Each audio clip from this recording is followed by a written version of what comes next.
And a very warm welcome to the Ericeira Pro show. Very much the word from that last quarter for the men. And commiserations for Matias Matas, who absolutely ripped out there. Got a 9 and an 8, crazy numbers, but somehow is eliminated from competition. And that looked like it hurts. Yeah, it really does. It's a double-edged sword. He put in so much effort. He surfed so well and still to lose. I know you can take some type of solace out of the fact how well you surf, but it just feels like a bit of a dagger to the heart. You've done all that work. You've surfed to your capabilities and some, and you still don't get the result, and he needed it. Shika, did you see that heat coming? The one before was really slow. There wasn't a lot of opportunity, and all of a sudden it's raining 8s and 9s all over the place.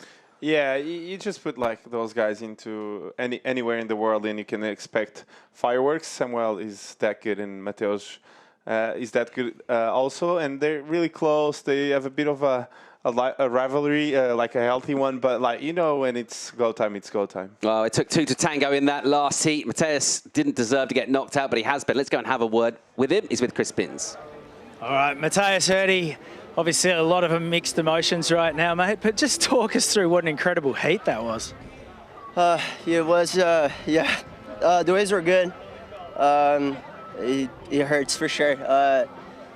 Samuel is my neighbor and my brother, and, we grew up together surfing, like, in the amateur events, those heats, so he actually made me want more to win, but, yeah, it didn't happen today.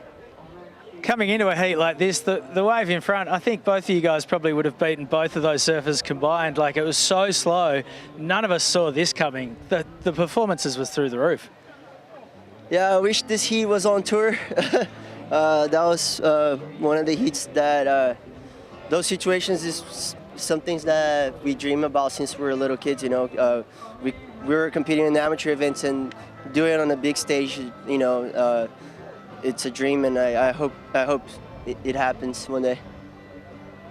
Coming into this event, I read an interview with you on Stab where you were saying that a lot of the pressure had been lifted, and it seemed to show in your surfing. Like, you really looked like you were surfing free and easy and just letting the wave dictate terms. Where did this form come from this week? Because you've been ripping.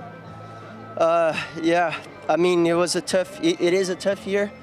I kind of changed my mindset on the U.S. Open, and unfortunately the waves weren't that good. This event, the waves were really fun throughout the whole event, and I was able to show my surfing a little more. And I was working with Leandro in this event, and he just helped me not think about too much, because I think sometimes I overthink, and yeah, I'm gonna give my best in Saquerema. I don't know if there's still a chance, but if there's a little door open, I'll try to open. How long have you been working with Leandro for? It's been a few years. We started working on 2022. I just couldn't make the tour, and I was like, yeah, he always helped me, since I was a little kid, but we never really worked together, and then we made it official in 2022. So it's been really fun. I learned a lot, and I'm still learning. Well, mate, we've really enjoyed watching you surf this week. You've been on fire. Good luck keeping the roll going in Saquerema, and thanks for entertaining us all week. Thank you. All right, back up to you guys in the box. Yeah, thanks, Binsy. An understandable disappointment. He's gutted, isn't he, really? And a performance well worthy for a win on the Challenger Series. Expect to see more from that young man in the future. You know what? That was a great heat, but it wasn't the only excellent surfing that we saw, and we kicked off with that. So our first storyline, a talking point from today, was the heat featuring the experience with Isabella Nichols, and then the youth coming through from Tia Zabrowski. And it's another one of those matchups on paper that we were looking at thinking, this could be really interesting to see how this one plays out. And it looked like Isabella kind of had this one locked down. Yeah, exactly. She got a great start. I think an 8-point ride from the start. She's a CT surfer, and there's young Tia Zabrowski, and only 13. Nichols just came out. She does what she does. She's got such a smooth roll work. She's stuck to the waves. She knows the board's looking great. And so you thought, okay, well, how's the 13-year-old going to respond to this situation? It's not easy. I'll tell you what, here she goes, under the pump. Zabrowski just started getting some scores in, never got fully rattled, was always in the game, and then suddenly she just put on the afterburners. Nichols kept chipping away. You thought, okay, she just needed to make one more turn, and she threw to the CT here. A mistake there, and then guess what? Behind her, Tia just absolutely went to town. A lot of nice turns at the back, and then this end finishes where it all sort of came into gear. She fangs down the line. What's she going to do? She's going to play it safe? No chance. Kicks the fins out, gets an air, got an high 8, I think an 8.4 or something, and suddenly she was in the lead and she never let it go. So she changed the heat in 2 waves in about 5 minutes, under pressure, with some progressive surfing. We've got a superstar on our hands, guys. Yes, indeed. And Tia Zarowski, she said on the previous interview, I want to go to the air. And she did. She did it. So she's a really focused young lady, I would say, Paul. Let's have a look at the bracket here. That first semi, Sally Fitz taking on Noah Klapp. Semi-final number 2, Pinkerton and Zabrowski going at it. So 2 very interesting matchups there. And really, with possibly quite different conditions maybe in store tomorrow as well. Let's see if that mixes things up a bit. But that momentum that you get from quarterfinals, well, it's all about trying to bring that and go all the way. Who are you liking from those matchups for the win? Oh, I just can't see past Sally Fitzgibbons. You look at that, the 4 serves left. She's the only one, well, she's CT qualified. They're all, they're having a great events, but they're low down the rankings. They've all had really surprise results here. All the top guns are gone. There's just one surfer left standing in that top echelon, that's Sally Fitzgibbons. I just can't see her losing from here. Well, I have to go with Tia. I think Paul was right on the money at the start of the week, and I think she's going to be really hard to beat. I think she brings something new to the table, and I think that's what the judges are looking for. Well, our second storyline in the post-show, no real surprises. The drama that we just saw go down, absolutely epic performances. Really, no one deserved to lose that heat and get knocked out. You saw how gutted Matias was. But when these two took to the water, in the context of this, we had a really slow one. Not a lot of energy from the ocean, and then the performances, they just pulsed. Yeah, well, Sam's brother was in the heat trying to qualify and got a 2 and a 1, which is really unusual for him. And then suddenly, he came out and just started scalping so hard, so smooth. And this was in the first sort of 5 to 10 minutes of the heat. And he was just on fire, he was on point. He'd let go all of the, the other distractions about his brother, about qualification, all that scenario just melted away. And he just concentrated on surfing. And he surfed pretty good, Chico. Yeah, he's really good.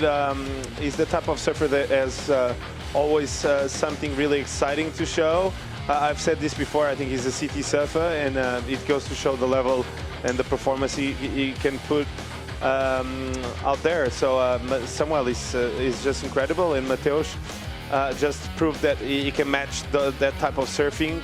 That is just a matter of time to qualify, and I would love to see him as well on tour just because of this amazing surfing. He's got the level, and it's just a matter of not how he's going to make it, but when. And I feel like Saquerema might be the perfect spot for him to clinch that moment right in front of his friends. And yeah, this was a bit of a comeback wave, the 917. Not a comeback, just an excellent wave.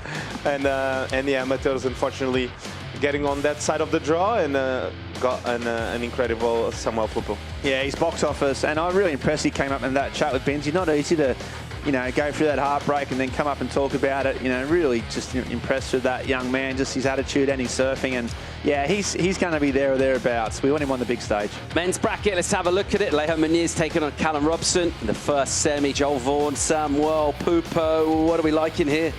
Well, it's a classic combination, isn't it? You've got the 2 Brazilians already qualified, so they're done. Their jobs are done. All the emotion, all the relief, all that is gone. And then you've got the 2 young Aussies battling. They really need some scores. They're down in the rankings. It means so much to them. So it's how those 2 mentalities, I think, play out. It's going to decide who gets through to the final. Chico, would you rather have a huge performance on the day before the final and get 8s and 9s, or would you rather be someone like Joel Vaughan who's just kind of bubbled through with 5, just kind of got it done? Who'd you rather be coming into finals day? Well, I think a bit of a draw would be nice. I think flying under the radar, and when you get to the final, you just show up. I feel like there's guys that really perform well under pressure, and when they get to those final stages, they really put those excellent numbers in. So maybe Joel might be one of those. And I know we've said there's not too many Australians on this event getting through, but there's 2 on the semi, so it's quite even. Potential for an all-Aussie final, yeah, an all-Brazilian final as well. We'll see how that plays out. Let's roll the top 5 moments of the day. The first one of them, it does feature that man, Joel Vaughan. And got the job done, really. Sometimes about rolling up the sleeves here, Mundy. Yeah, exactly. Joel Vaughan He's, you know, I thought he was underrated at the start of the event, and he's just grinding victories out. You said he hasn't actually peaked yet. Nice bit of competitive there. Got that wave off his opponent. Just goes to the air. His air game's absolutely massive, but he's been using other facets of his competitive sort of armory, the rails, turns, surfing to the heat, and just slowly but surely getting through. It's his best ever result. He said he's been struggling to get through the rounds of 32 over the last 2 years, but yeah, he's been solid and he's got more to prove. Yeah, of course. Number 4 moment of today, Matias Matas smashing this wave and getting the lead from Isabella Nichols. That, in my opinion, was the informed surfer of the whole event. But Tia, she had another idea. She said, well, I just got here and I'm going to prove you I can beat you with a wave like this. So I felt like the point of difference was, of course, just going for the air and making that wave look really cool. Because she had the turns outside, everything was going smooth, but at the end, she just goes for a big air, and that's it. I made it. I make the heat, and I'm happy. And I'm happy. A really hard one to swallow there for Isabella. Yeah, number 3, that woman, Sally Fitzgibbons, had actually already qualified for the CT. She woke up this morning and she decided, this is from a day, I think, ago, but throughout the course of the event, she's been strong, she's been focused, and, you know, she's had a tough run. She said it was like almost rejection getting knocked off the CT, and that was a heartbroken. You know what, she's dusted herself off.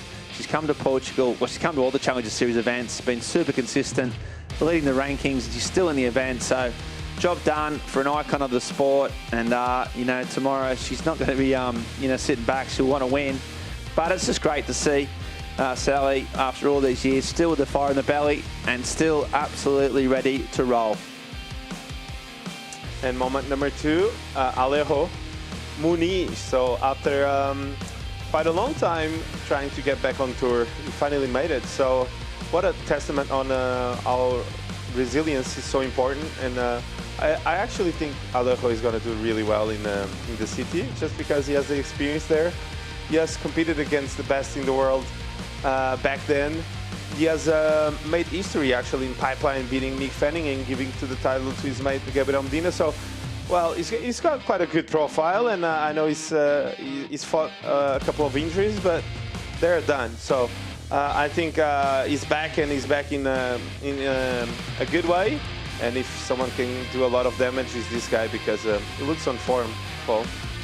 Yeah, we just did this under pressure too. There was so much on the line, and the end of it showed how much it was. He was so emotional. I haven't seen a heat interview like that, well, forever. He was, you know, it meant so much. And of course, number 1 moment of the day, Samuel Pupo against Mateus, going one after each other. We just saw what excellent surfing is all about. We saw a lot of high scores, a lot of good ridden waves, and they just stole the show. Both of them. I'm not saying Samuel did and Mateus did not. They both stole the show. They were the most informed surfers of this round of the quarterfinals, and I actually think they both deserve to be in the semis, but only one wins on the man-on-man heats, and unfortunately they match up together. Yeah, really fun quarterfinals and setting ourselves up for an exciting finals day. So just one more bit of business for today, the wave of the day. No prizes for guessing where that's going to go. We talked about him. It's worth watching several times over. And if you're going to go out and surf a heat, we talk about the best way of doing it is just surf like you're free surfing, look free, liberated, electric, creative. Bring the power to it as well. That's what Pupo did. Yeah, let's see it again. He's just... You know, this was really early in the heat. He got to the air there. So we're talking with Paul about how he already got a couple 8s and 9s. How do you go up? How do you make a wave go even better into the excellent range? Well, he added some progression. He added some flair. He added some rail work. And it just all came together in a massive 9.27. So Sammy Pupo, you know what? He's got it all. He's got the whole package. And he's going to be probably one of the favourites. Well, there's only 4 surfers left, but I'd say he's the one, the most informed, the most consistent. And the CT surfer is a 9.27. The wave of the day, the wave of the event, let's call it. It was the best surfing we've seen since we arrived here back on a week ago. Quarters have been fun. Amazing. We're set up for semis and final tomorrow. Just 4 surfers on each side of the draw. We've already sent surfers to the championship tour. More situations as well to unfold. Guess what? The waves are picking up too, boys. Yeah, we got wind. We got some waves. It's going to be maybe twice as big as today. Some of the locals have told me. I don't know too much about it, but there is swell coming. Might be a bit of a wind with it and maybe a bit of rain potentially, but it's going to be bigger and better. So it's going to be, you know, more better scores for sure. Can't wait. Finals day. Let's go. All right, well, we're going to have an 8 a.m. call for a potential 8:30 start. WorldSurfLeague.com is the place to be. We'll send you out with some highlights. Yeah, Chico. See you tomorrow. Cheers, boys. See you tomorrow, boys. See you for finals day. This was the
This copyrighted event broadcast is produced by the World Surf League for broadcast around the world and may not be retransmitted, reproduced, rebroadcast, or otherwise distributed or used in any form without the written consent of the World Surf League.